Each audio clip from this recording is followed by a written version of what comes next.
Hi everybody, this is your friend Daniel Hutchins. As you see, I just woke up. I'm wearing two shirts because, like I said, it's wintertime.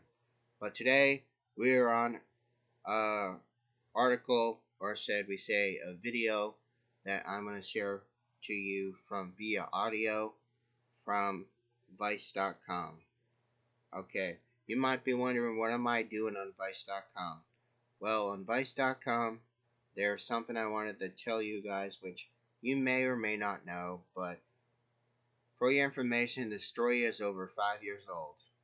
Okay, Lucky Charms is discontinuing what was objectively the least identifiable marshmallow. They will be missed by at least 3 people in the world who can tell what it was. We can listen to the audio, and it's only 2 minutes. Lucky Charms is discontinuing what is objectively its least identifiable marshmallow. It will be missed by the 3 people in the world who could tell what it was. Maybe you've noticed a peculiar marshmallow in your bowl of Lucky Charms, a lumpy, yellow-orange blob. It vaguely resembles a pot of gold, a piece of French toast, a kitchen sponge, a piece of cheese. Take your pick. Well, I've got news for you. It's been an hourglass this whole time. And it's about to be gone. Time is running out on the Hourglass, the Lucky Charms Instagram account announced casually last week. Grab a box while you still can. Yeah, you read that right. General Mills has decided to retire what are nominally Hourglass marshmallows from Lucky Charms boxes. General Mills debuted these Hourglass Marbits, a nifty portmanteau of marshmallow and bits in the Lucky Charms universe, in 2008. General Mills has named a good number of Marbits from its lineup throughout the cereal's nearly 54-year history.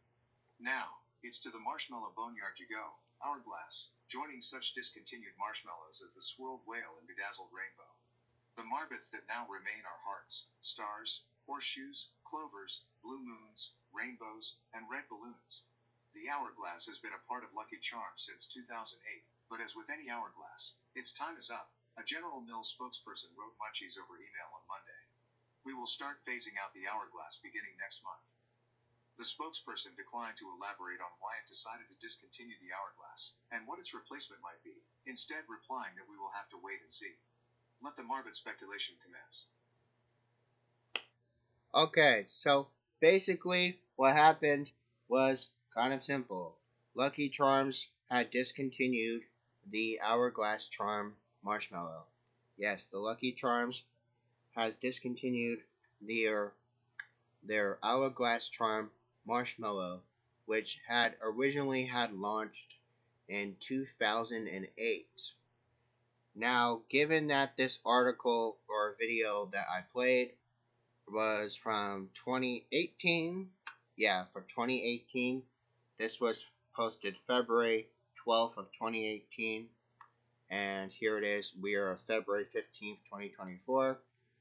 I just wanted to play it because, like I said, it's really important that you guys realize what our history is when it comes to cereal. So, yeah, there's that you have to bear in mind. And you ever look at a box of Lucky Charms again, and you try to look at where the Hourglass marshmallow went, well, I just told you, or should we say, the video I played had told you. So, okay, you think that was all we're gonna do? Well, you are sadly mistaken, my friend, because we're gonna be talking about some other stuff today. Yeah, today we're gonna be talking about the Fantastic Four again. Okay, did you know the Fantastic Four, their main cast has already been officially announced a few days ago? Did you know a few days ago the Fantastic Four reboot by Marvel Studios has already been officially casted and they finally have their members? As we have said hence before. Now it's played by Pedro Pascal, Vanessa Kirby, Eben Mossbach-Rock, and Joseph Quinn. An image which has been showed a couple days ago, when I mean like a couple days ago, I mean a couple days ago. It showcases a logo, and there's a change to the logo. And again, the final release date for this movie is set to July 25th of 2025. And let me show you this photo. Alright, so You probably can't see it, but basically, it's, oh, there it is. Okay, if I lean it forward, you can see it. Okay. I leaned it forward just a little bit toward the screen. You see right there? You see there, you see the thing, he's laying on a, no, he's not laying, he's sitting down on a couch. Looks like he's like reading something. And then you have the couple on the other side. Yeah, so that's that picture which I'm holding up to you close on the screen right now. You see right there that blue blur that's on my phone. Yeah, that's supposed to be the new Fantastic Four. Okay, that was actually posted yesterday. Okay, also here is the logo. I have to kind of lean it to you because you see it says Marvel Studios, but then it's like all kind of retro, and it says Fantastic Four. Okay, these photos were posted yesterday, and now these these were gonna be coming because, believe it or not, it's already moving forward after what we had last summer with the Hollywood strikes. Now, okay, you want to know what's been going on with the Kang the Conqueror? Well, I can tell you. The Fantastic Four has the perfect solution to solve the MCU and the Kang the Conqueror problem. Okay, here is something that's really important. Kang the Conqueror has had much controversy in recent years here in the Marvel Cinematic Universe. In fact, he has so much controversy around him that he is the villain of controversy. I dub him as the villain of controversy. Marvel Studios and the major challenge with Kang can now be solved by having him associated with the Fantastic Four. Okay, so you want to know how to quickly decide how to how to do that? Well, there've been rumors swirling around saying that they wanted to recast the role, and then there was rumors saying around they wanted to part ways with him. But then there's also rumor going around saying they want to keep him, but then have him in very limited roles. But then it's like the upcoming Fantastic Four, which we know is in July of 2025. If they could help recast Kang by introducing a new variant connected to the Richards bloodline, because, okay guys, remember, heavy spoilers. You know how like in the comic books, how like Kang the Conqueror is actually like really like blood. He's like blood related to the Fantastic Four. Yeah, because he has the same name. He has the same name. He has the same Richards name. Okay, so yeah. So with him out of the picture, it remains to be up in the air. But over the past several months of controversy, there has been several alternatives for the way to explore. The most obvious option is bringing in somebody and pretend that he's a new variant and then accept him as he is. And since that's a big change, since we already saw it in Loki, uh, well, we still have the variants we know in Loki and the variant we know in Ant-Man, but bear in that mind. But then, since the character has been arguably set up to be the villain to carry the multiverse saga, the easy question to this problem is by reuniting the Fantastic Four into the mix and trying to solve the problem with Kang. Marvel Studios needs to quickly decide on Kang's future in the MCU, and here's why. It has nearly been 3 years now since his last appearance of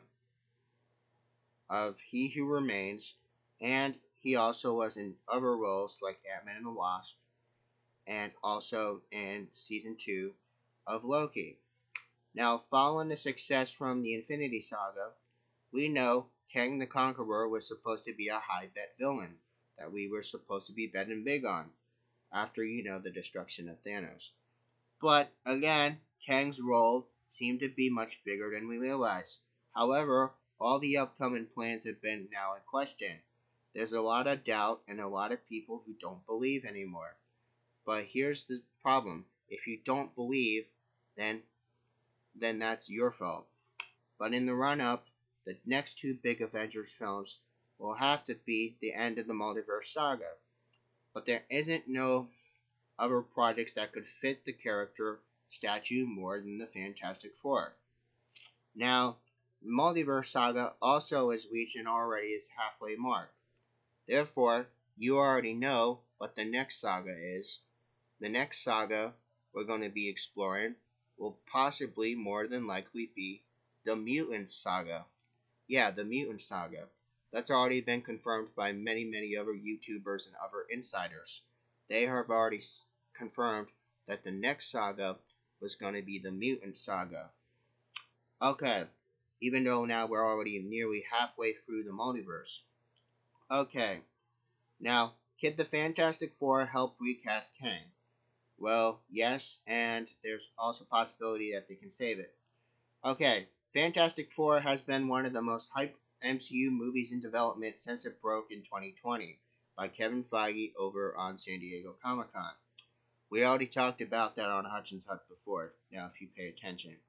Any reveals and details of the cast has been kind of tight-lipped ever since, but theories about the film's antagonist have been long discussed in the fandom, even though we were supposed to be having like Galactus come in and all that too.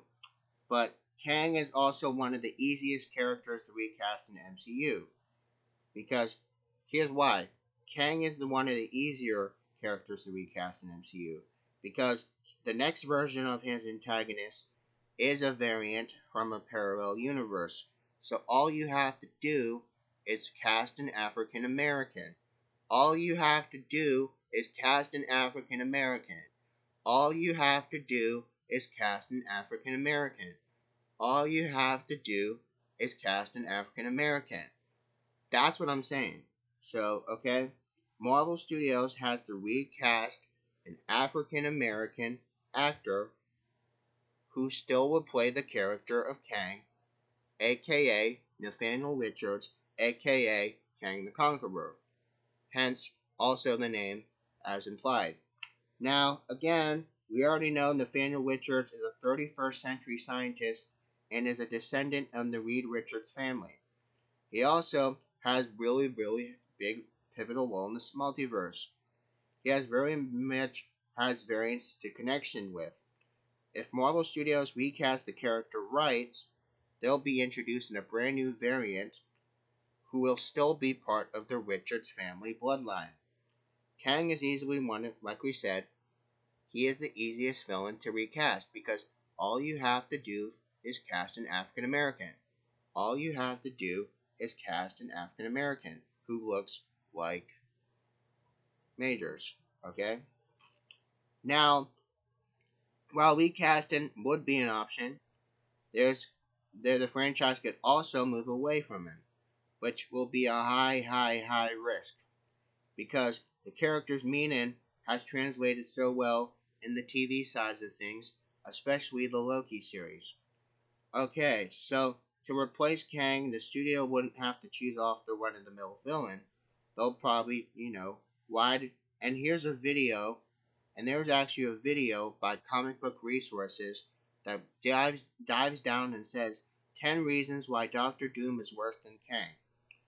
Okay, if you guys haven't watched that on YouTube, you can go watch that. It's on Comic Book Resources. 10 reasons why Doctor Doom is worse than Kang. But due to the Fantastic Four's relevance in the Marvel Universe, the group is actually pretty much connected to almost every major villain moving forward. Now, even if they switched him to Doctor Doom, it will still be really hard to cape with because we know how good Kang the Conqueror is. At least when we saw him from Loki 1 and Loki 2. Okay? However, decision has to be made soon. And the MCU is slowing paces down halfway through the multiverse to try to focus on this controversy.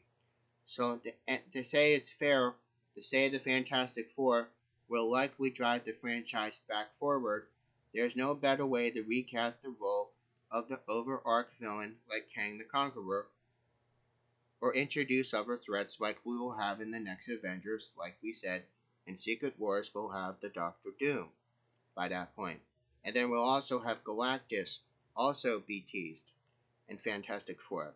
So at MCU, the challenge Reed Richards for the rest of the first family in comics. They'll have to make the jump to the screen soon. Yes. So, you're welcome.